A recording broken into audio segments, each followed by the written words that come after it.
Sebuah rekaman video yang beredar di Telegram pada Minggu, 1 Juni 2025, memperlihatkan serangkaian serangan rudal presisi yang diluncurkan oleh militer Rusia terhadap fasilitas militer Ukraina di beberapa lokasi strategis.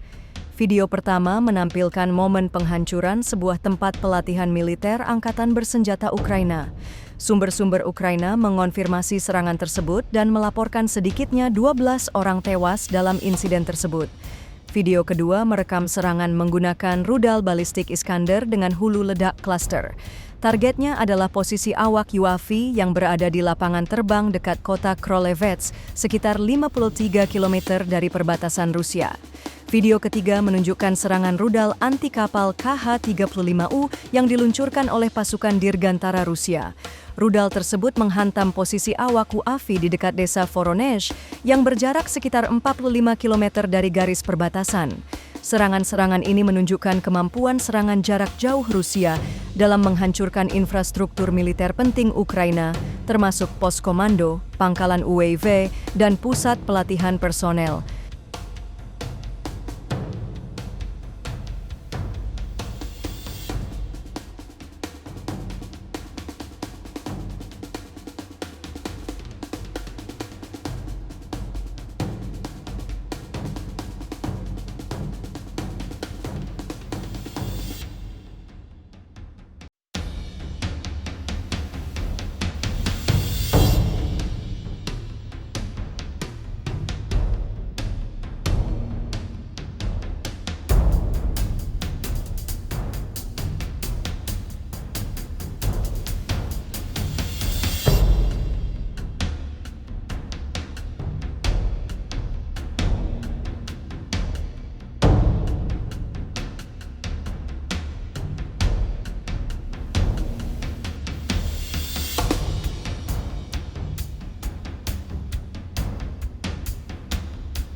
Download Tribun X sekarang, menghadirkan lokal menjadi Indonesia.